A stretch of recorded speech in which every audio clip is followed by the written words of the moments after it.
Hola, muy buenas tardes. Sean todos bienvenidos a nuestro espacio en esta plataforma de un curso de milagros universal, de escuchando un curso de milagros a través de la voz de mi hermano. Hoy me acompañan en el soporte técnico mi amada Lucero López desde Santiago de Cali y Lucy González desde Bogotá, en Colombia. ¿Estoy bien, Lucio? ¿Me equivoqué? Pero ambas en Colombia. Y quien les habla, Pamela Contreras desde Santiago, en Chile. Hoy leeremos toda la clarificación de términos, así que para que estén bien atentos porque son párrafos cortitos y levanten su mano virtual y participen de la lectura. Antes de iniciar, Lucero nos va a regalar una oración para ponernos en completa presencia en este instante santo. Bienvenida, Lucerito. Bueno, muy buenas tardes, muy buenas noches, buenos días, donde quiera que te encuentres. Y ahora, bendito seas en todo lo que hagas. Dios te pide ayuda para salvar al mundo. Maestro de Dios, Él te ofrece su gratitud y el mundo entero queda en silencio ante la gracia del Padre que traes contigo. Tú eres el Hijo que Él ama y te es dado ser el medio a través del cual su voz se oye por todo el mundo, para poner fin a todo lo temporal, para acabar con la visión de todo lo visible y para deshacer todas las cosas cambiantes. A través de ti se anuncia un mundo que, aunque no se ve ni se oye, está realmente ahí. Santo eres, y en tu luz el mundo refleja tu santidad, pues no estás solo y sin amigos. Doy gracias por ti y me uno a tus esfuerzos en nombre de Dios, sabiendo que también lo son en mi nombre y en el nombre de todos aquellos que junto conmigo se dirigen hacia Dios. Amén. Nos quedamos ahí atentos, escuchando la palabra de Jesús. Jesús nos habla en la clarificación de términos, que hoy la leeremos completa. Clarificación de términos del libro de un curso de milagros. Introducción. Párrafo 1. Este no es un curso de especulación filosófica, ni está interesado en la terminología precisa. Se orienta únicamente hacia la expiación o corrección de la percepción. El medio de la expiación es el perdón. La estructura de la conciencia individual es esencialmente irrelevante, puesto que es un concepto que representa, entre comillas, el error original o pecado original. Estudiar el error en sí no conduce a la corrección, si es que en efecto quieres tener éxito en poder pasarlo por alto. Y es precisamente este proceso de pasar por alto lo que el curso se propone enseñar. 2. Todos los términos son potencialmente polémicos y quienes buscan controversia la encontrarán. Deben estar dispuestos, no obstante, a ignorar la controversia, reconociendo que es una defensa contra la verdad que se manifiesta en forma de maniobras dilatorias. Los argumentos teológicos como tales son necesariamente polémicos, ya que dependen de creencias y, por lo tanto, pueden ser aceptados o rechazados. Una teología universal es imposible, mientras que una experiencia universal no solo es posible, sino necesaria. Alcanzar esa experiencia es lo que el curso se propone. Solo cuando ésta se alcanza es posible la consistencia, porque solo entonces se acaba la incertidumbre. Párrafo 3. Este curso opera dentro del marco de referencia del ego, pues ahí es donde se necesita. No se ocupa de lo que está más allá de todo error, ya que está planeado únicamente para fijar el rumbo en dirección a ello. Por lo tanto, se vale de palabras, las cuales son simbólicas y no pueden expresar lo que se encuentra más allá de todo símbolo. El ego es el único que pregunta, puesto que es el único que duda. El curso simplemente ofrece otra respuesta, una vez que se ha planteado una pregunta. Dicha respuesta, no obstante, no recurre a la inventiva o al ingenio. Esos son atributos del ego. El curso es simple. Tiene una sola función y una sola meta. Solo en eso es totalmente consistente, pues solo eso puede ser consistente. El ego exigirá muchas respuestas que este curso no provee. El curso no reconoce como preguntas aquello que solo tienen la apariencia de preguntas, pero que son imposibles de contestar. El ego puede preguntar, ¿cómo sucedió lo imposible? ¿A qué le ocurrió lo imposible? Y lo puede preguntar de muchas maneras, mas no hay una respuesta para ello, solo una experiencia. Busca solo esta y no permitas que la teología te retrase. Notarás que el énfasis que el curso pone en las cuestiones estructurales es muy breve y solo tiene lugar al principio.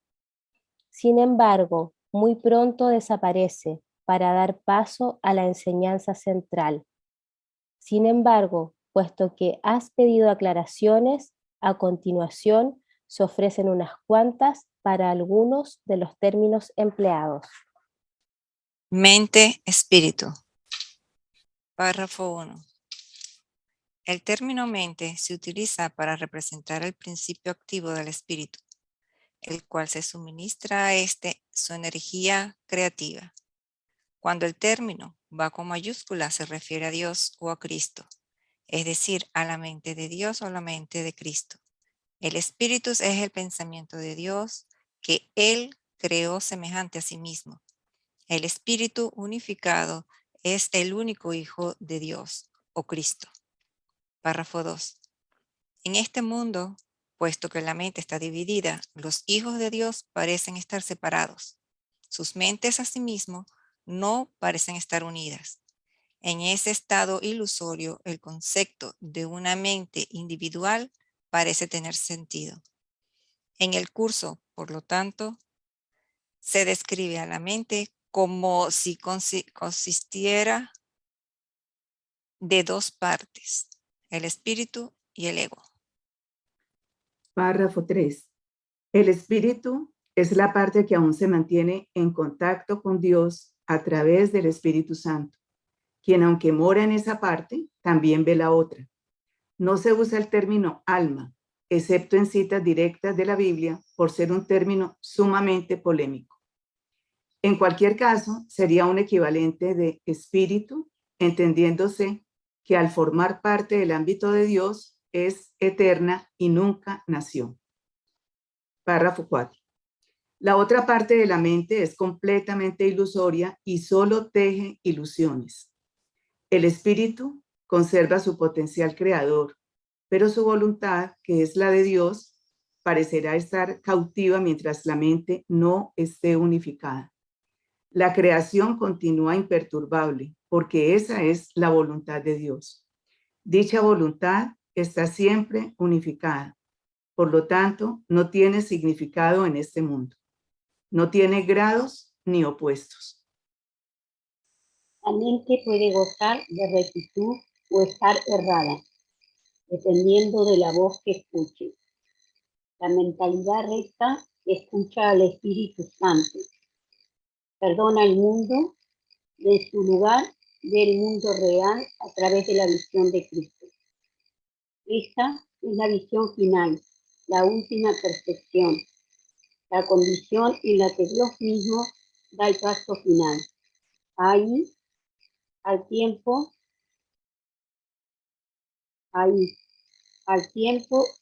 y a lo ilusorio le llega su final. La mentalidad errada escucha al ego y teje ilusiones. Percibe el pecado, justifica la ira y considera la culpabilidad, la enfermedad y la muerte son reales.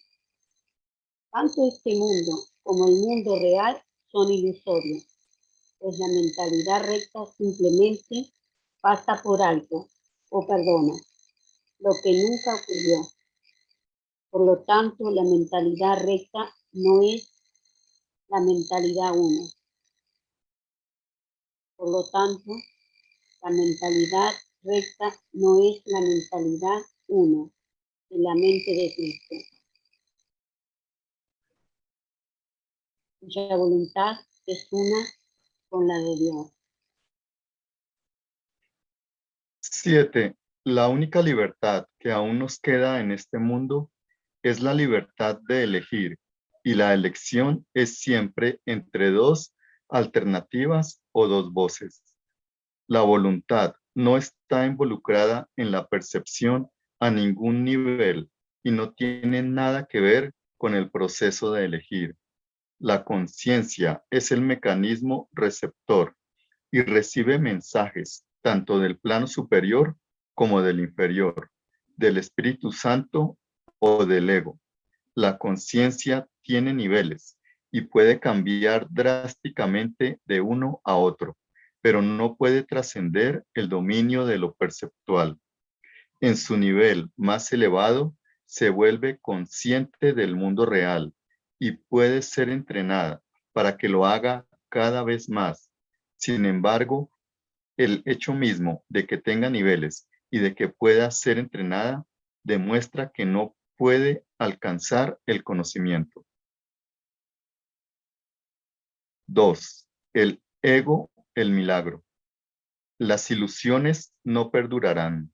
Su final es indudable y eso es lo único que es seguro en su mundo. Por eso es por lo que es el mundo del ego. ¿Qué es el ego? El ego no es más que un sueño de lo que en realidad eres. Un pensamiento de que estás separado de tu creador y un deseo de ser lo que Dios no creó. El ego es un producto de la locura, no de la realidad. Es tan solo un nombre para lo innombrable, un símbolo de lo imposible, una elección de opciones que no existen.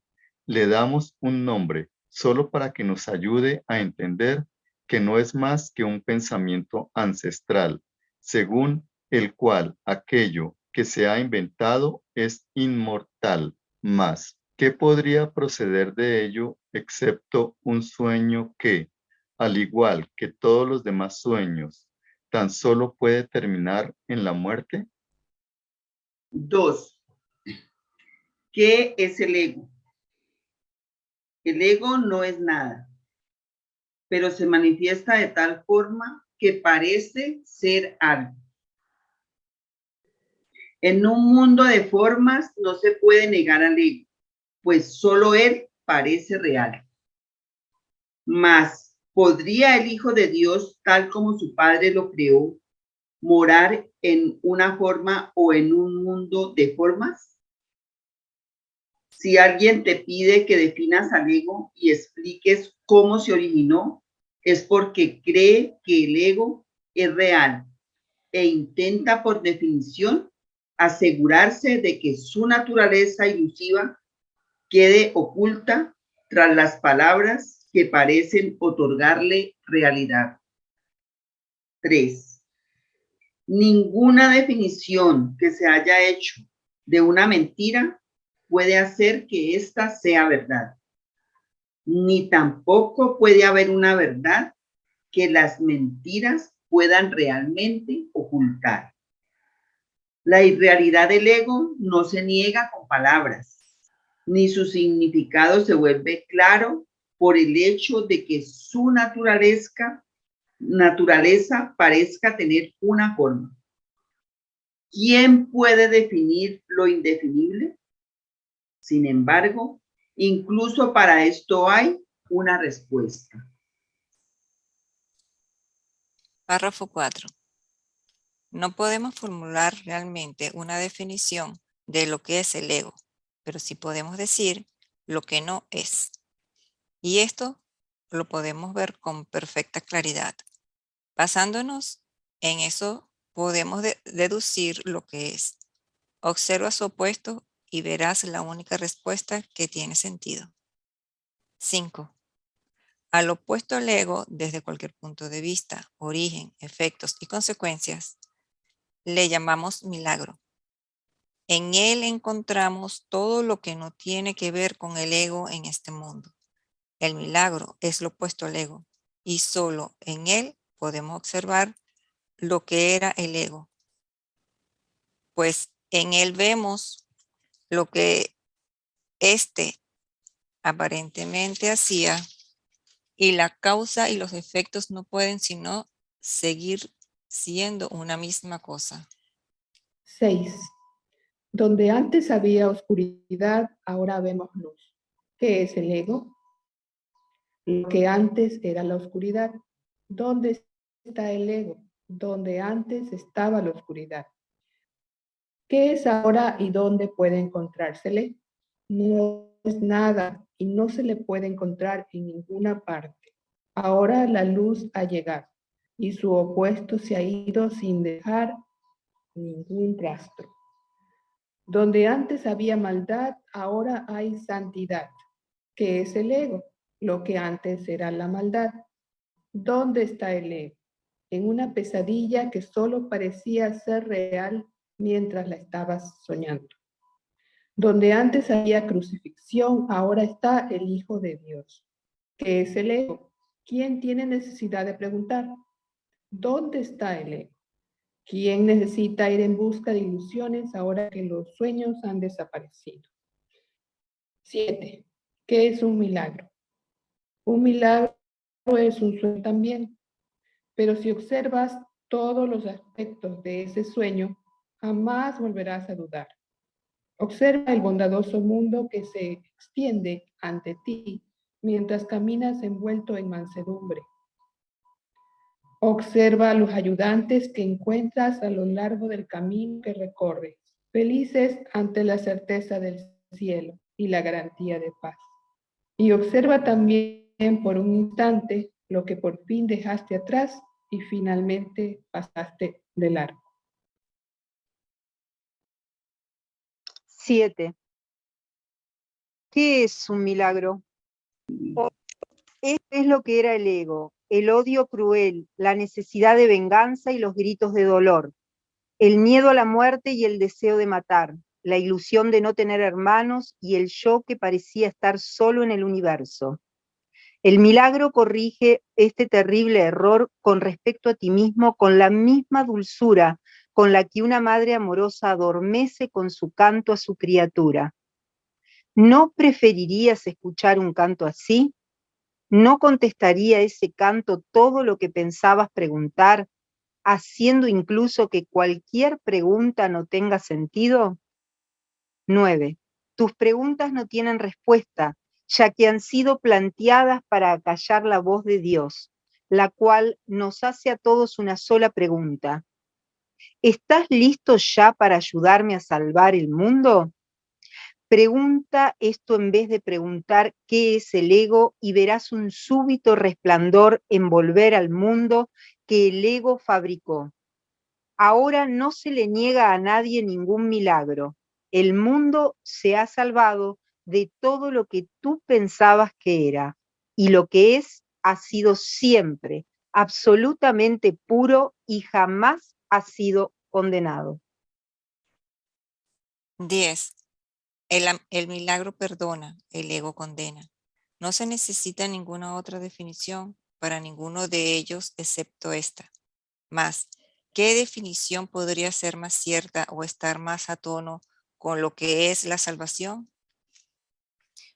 Con esto, el problema y la respuesta se llevan uno al lado del otro, y al estar finalmente juntos, la elección es obvia. ¿Qué elegiría el infierno? ¿Quién elegiría el infierno de reconocer que esto es lo que está eligiendo? ¿Y quién no seguiría adelante un poco más cuando le ha sido dado comprender que el camino es corto y que el cielo es su meta? 3. El perdón, la faz de Cristo. Párrafo 1. El perdón es el medio que nos lleva a Dios y que nos permite alcanzarle, mas es algo ajeno a Él. Es imposible concebir que algo creado por Él pueda necesitar perdón. El perdón entonces es una ilusión, pero debido a su propósito, que es el del Espíritu Santo, hay algo en ella que hace que sea diferente. A diferencia de las demás ilusiones, nos aleja del error en vez de acercarnos a él. 2. Al perdón podría considerársele una clase de ficción feliz, una manera en la que los que no saben pueden salvar la brecha entre su percepción y la verdad. No pueden pasar directamente de la percepción al conocimiento porque no creen que esa sea su voluntad. Esto hace que Dios parezca ser un enemigo en lugar de lo que realmente es. Y es precisamente esta percepción de mente la que hace que no estén dispuestos a simplemente ascender y retornar a Él en paz. 3. Y de este modo necesitan una ilusión de ayuda porque se encuentran desvalidos, un pensamiento de paz porque están en conflicto. Dios sabe lo que su hijo necesita antes de que él se lo pida. Dios no se ocupa en absoluto de la forma, pero al haber otorgado el contenido, su voluntad es que se comprenda. Y eso basta. Las formas se adaptan a las necesidades, pero el contenido es inmutable, tan eterno como su creador. Antes de que el recuerdo de Dios pueda retornar, es necesario ver la faz de Cristo. La razón es obvia. Para ver la faz de Cristo se requiere perfección. El conocimiento no es algo que se pueda ver, pero la faz de Cristo es el gran símbolo del perdón. Es la salvación. Es el símbolo del mundo real. El que la ve deja de ver el mundo. Está tan cerca ya del umbral del cielo como es posible estar mientras aún esté afuera. Mas desde ahí, un paso más basta para entrar en el paso final, y ese se lo dejamos a Dios. El perdón es un símbolo también, pero en cuanto que símbolo exclusivo de la voluntad del Padre, no puede ser dividido, y así la unidad que refleja se convierte en su voluntad. Es lo único que aún está en el mundo en parte y que al mismo tiempo es el puente que conduce al cielo. 6. La voluntad de Dios es lo único que existe. Lo único que podemos hacer es pasar de la nada al todo, del infierno al cielo. ¿Es esto una jornada? No, en verdad no lo es, pues la verdad no va a ninguna parte, pero las ilusiones cambian según el lugar o la época. El paso final no es más que otro cambio.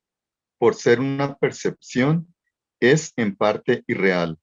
Sin embargo, esa parte desaparecerá. Lo que entonces quedará será la paz eterna y la voluntad de Dios. 7. Ahora ya no hay deseos, pues los deseos cambian. Incluso lo que una vez se deseó puede volverse indeseable. Pero eso es así, porque el ego nunca puede estar en paz. Pero la voluntad es constante, por ser el don de Dios. Y lo que Dios da es siempre como Dios mismo. Este es el propósito de la paz de Cristo. Es el regalo de Dios para la salvación de su Hijo. Contempla únicamente esto y habrás sido perdonado. 8. Cuán hermoso se vuelve el mundo en ese instante en el que ves la verdad acerca de ti mismo reflejada en él. Ahora estás libre de pecado y contemplas tu impecabilidad. Ahora eres santo y así lo percibes. Y ahora la mente retorna a su creador, la unión de padre e hijo. La unidad de unidades que se encuentra detrás de toda unión, aunque más allá de todas ellas. No se ve a Dios, sino que únicamente se le comprende. No se ataca a su Hijo, sino que se le reconoce. Cuarto, la percepción verdadera, el conocimiento. Párrafo 1. El mundo que ves no es más que la ilusión de un mundo. Dios no lo creó, pues lo que Él crea tiene que ser tan eterno como Él. En el mundo que ves, no obstante, no hay nada que haya de perdurar para siempre. Algunas cosas durarán en el tiempo algo más que otras, pero llegará el momento en el que a todo lo visible le llegue su fin. Párrafo 2. Los ojos del cuerpo no son, por lo tanto, el medio a través del cual se puede ver el mundo real, pues las ilusiones que contemplan solo pueden conducir a más ilusiones de la realidad. Y eso es lo que hace, pues todo lo que los ojos del cuerpo ven no solo no ha de durar, sino que además se presta a que se tenga pensamientos de pecado y culpabilidad. Todo lo que Dios creó, por otra parte, está por siempre libre de pecado y por ende por siempre libre de culpabilidad. Párrafo 3. El conocimiento no es el medio para la percepción falsa, puesto que al proceder de distintos niveles jamás pueden encontrarse. La única corrección posible para la percepción falsa es la percepción verdadera.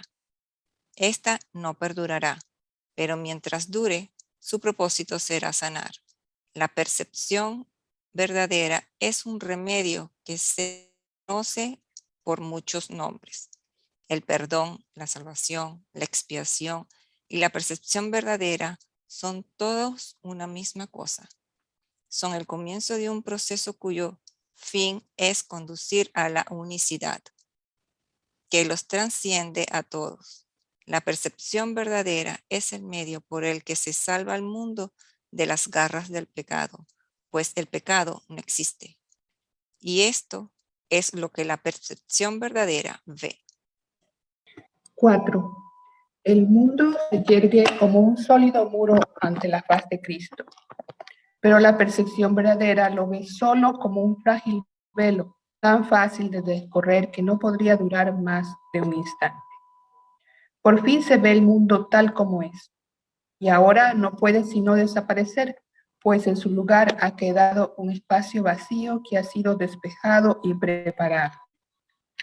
Donde antes se percibía destrucción, aparece ahora la paz de Cristo, y en ese instante el mundo queda olvidado, y el tiempo acaba para siempre al disolverse el mundo en la nada de donde provino.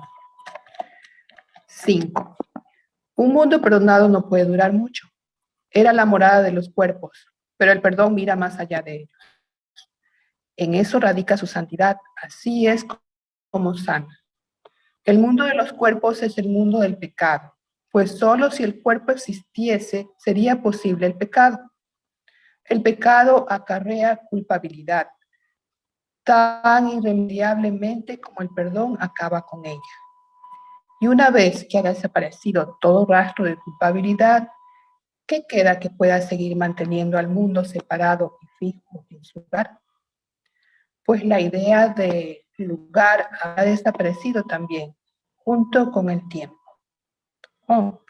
El cuerpo es el único que hace que el mundo parezca real, pues al ser algo separado, no puede permanecer donde la separación es imposible. El perdón prueba que es imposible, porque no lo ve.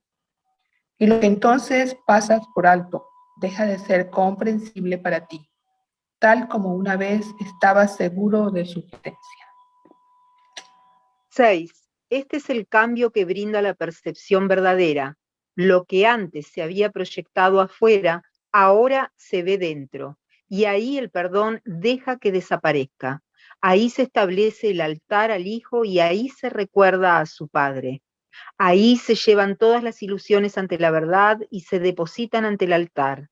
Lo que se ve como que está fuera no puede sino estar más allá del alcance del perdón, pues parece ser por siempre pecaminoso.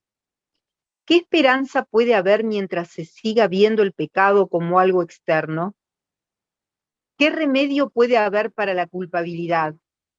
Mas al ver a la culpabilidad y al perdón dentro de tu mente, estos se encuentran juntos por un instante, uno al lado del otro, ante un solo altar.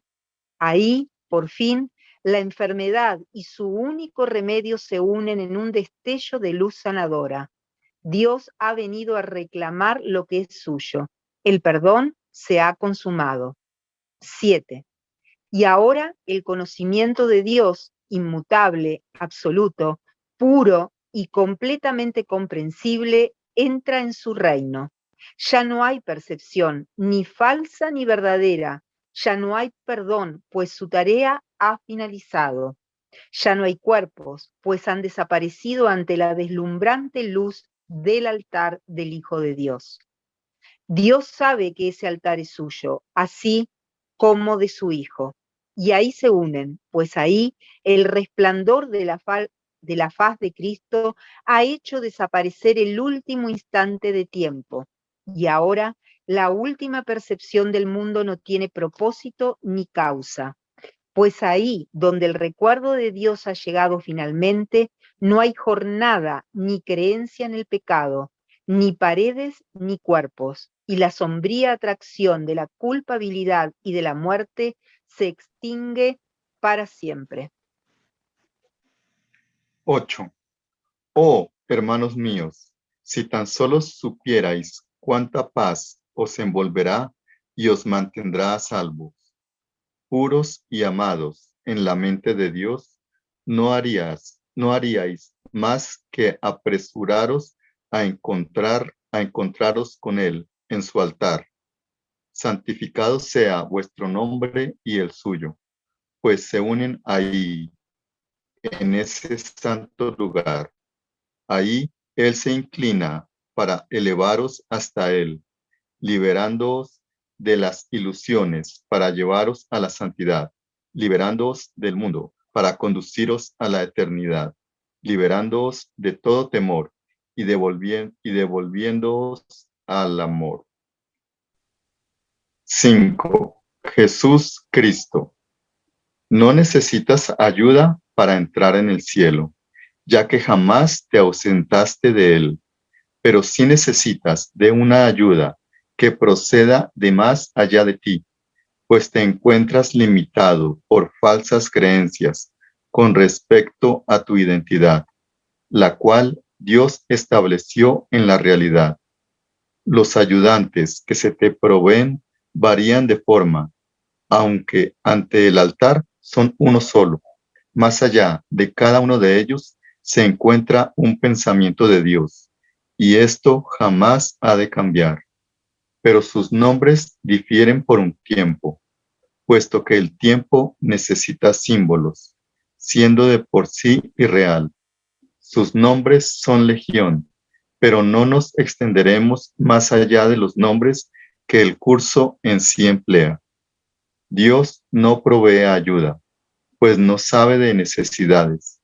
Sin embargo, Dios crea todos los ayudantes que su Hijo pueda necesitar, mientras siga creyendo que sus fantasías son reales. Da gracias a Dios por ellos, pues son quienes te conducirán de regreso a tu hogar. 2. El nombre de Jesús es el nombre de uno que siendo hombre vio la faz de Cristo en todos sus hermanos y recordó a Dios. Al identificarse con Cristo, dejó de ser un hombre y se volvió uno con Dios. El hombre era una ilusión, pues parecía ser un ser separado que caminaba por su cuenta dentro de un cuerpo que aparentemente mantenía a su ser separado de su ser con mayúscula, como hacen todas las ilusiones. Pero ¿quién puede salvar a menos que al ver las ilusiones las identifique como lo que son? Jesús sigue siendo un salvador, porque vio lo falso y no lo aceptó como verdad. Cristo necesitó su forma para poder presentarse ante los hombres y salvarlos de las ilusiones. 3.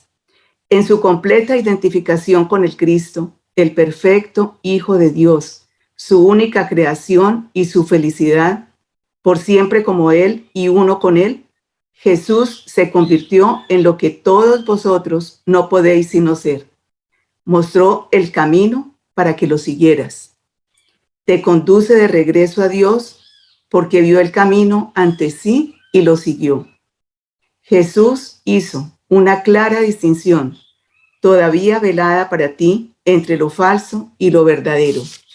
Te ofreció una demostración palpable de que es imposible matar al Hijo de Dios y de que el pecado, la maldad, la malicia, el miedo o la muerte no pueden alterar su vida en modo alguno. Todos tus pecados, por lo tanto, te han sido perdonados, ya que jamás tuvieron consecuencia alguna, y así no fueron más que sueños. Levántate con aquel que te mostró esto, ya que te lo debes por haber compartido contigo sus sueños para que pudieran ser disipados, y todavía los compartes para mantenerse en unión contigo. ¿Es en el Cristo? Por supuesto que sí, junto contigo. ¿Es Él el Cristo? Por supuesto que sí, junto contigo.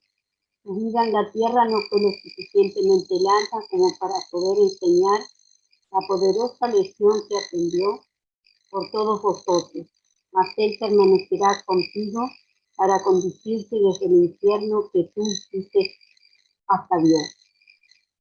Y cuando unas tu voluntad a la suya, verás a través de su visión, pues los ojos de Cristo se comparten, caminan con Él, y cuando unas tu voluntad a la suya, verás a través de su visión, pues los ojos de Cristo se comparten, caminan con Él. Es algo tan natural, caminar con Él es algo tan natural como caminar con un hermano al que conoces desde que naciste. Pues eso es verdad, lo que Él es. Te ha hecho amargos ídolos de aquel que solo quiere ser un hermano para el mundo. Perdónale tus fantasías y comprende lo mucho que amarías a un hermano así, pues él por fin le brindará descanso a tu mente y la llevará contigo ante tu Dios. Párrafo 6. ¿Es Él el único ayudante de Dios? Por supuesto que no, pues Cristo adoptará muchas formas con diferentes nombres hasta que se reconozca la unicidad de todas ellas. Mas para ti, Jesús es el portador del único mensaje de Cristo acerca del amor de Dios. No tienes necesidad de ningún otro. Es posible leer sus palabras y beneficiarse de ellas sin aceptarlo en tu vida, mas Él te ayudaría todavía más si compartieras con Él tus penas y alegrías y renunciaras a ambas para hallar la paz de Dios. Sin embargo, lo que Él quiere que aprendas por encima de todo sigue siendo la lección que vino a enseñar, la cual reza así: la muerte no existe porque el Hijo de Dios es como su Padre. No puedes hacer nada que pueda alterar el amor eterno. Olvida tus sueños de pecado y de culpabilidad y en su lugar ven conmigo a compartir la resurrección del Hijo de Dios y trae contigo a todos aquellos que Él te ha enviado para que cuides de ellos como yo cuido de ti. 6. El Espíritu Santo. Párrafo 1. Jesús es la manifestación del Espíritu Santo, a quien invocó para que descendiera sobre la tierra después de su ascensión al cielo, es decir, después de haberse identificado completamente con el Cristo, el Hijo de Dios, tal como Él lo creó. Al ser el Espíritu Santo una creación del único Creador y al crear junto con Él y a su semejanza o espíritu, es eterno y nunca ha cambiado. Fue invocado para que descendiera sobre la tierra, en el sentido de que entonces se hizo posible aceptarle y escuchar su voz. Su voz es la voz de Dios y por lo tanto ha adquirido forma. Dicha forma no es su realidad, la cual solo Dios conoce junto con Cristo, su verdadero Hijo, quien es parte de Él. Párrafo 2. Al Espíritu Santo se le describe a lo largo del curso como aquel que nos ofrece la respuesta a la separación y nos trae el plan de la expiación. Al asignarnos el papel especial que nos corresponde desempeñar en dicho plan y mostrarnos exactamente en qué consiste. Él ha designado a Jesús como el líder para llevar a cabo su plan, ya que Jesús fue el primero en desempeñar perfectamente su papel. Se le ha dado pleno poder en el cielo y en la tierra, y lo compartirá contigo cuando tú hayas desempeñado el tuyo. El principio de la expiación le fue dado al Espíritu Santo mucho antes de que Jesús lo pusiese en marcha. Párrafo 3. Al Espíritu Santo se le describe como el último vínculo de comunicación que queda entre Dios y sus hijos separados. A fin de llevar a cabo esta función especial, Él ha asumido una doble función. Goza de conocimiento porque es parte de Dios. Percibe porque fue enviado para salvar a la humanidad. Él es el gran principio corrector, el portador de la verdadera percepción, el poder intrínseco de la visión de Cristo. Él es la luz en la que se percibe el mundo perdonado, en el que solamente puede verse la faz de Cristo. Él nunca se olvida del Creador ni de su creación. Él nunca se olvida del Hijo de Dios. Él nunca se olvida de ti. Te brinda el amor de tu Padre en un eterno resplandor que nunca será extinguido porque Dios mismo lo depositó ahí. 4. El Espíritu Santo mora en la parte de tu mente que es parte de la mente de Cristo. Él representa a tu ser y a tu Creador, quienes son uno. Habla por Dios y también por ti, ya que está unido a ambos. Por consiguiente, Él es la prueba de que ambos son uno. El Espíritu Santo parece ser una voz, pues de esa forma es como te comunica la palabra de Dios. Parece ser un guía por tierras lejanas, pues esa es la clase de ayuda que necesitas. Y parece ser también cualquier cosa que satisfaga las necesidades que creas tener.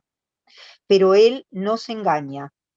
Cuando te percibes a ti mismo atrapado por necesidades que no tienes, de ellas es de las que quiere liberarte. De ellas es de las que quiere ponerte a salvo. 5. Tú eres su manifestación en este mundo. Tu hermano te invoca para que seas la voz del Espíritu Santo junto con él. Por sí solo no puede ser el ayudante del Hijo de Dios, pues por sí solo no tiene ninguna función. Pero unido a ti es el resplandeciente Salvador del mundo, cuyo papel en la redención de éste tú has completado.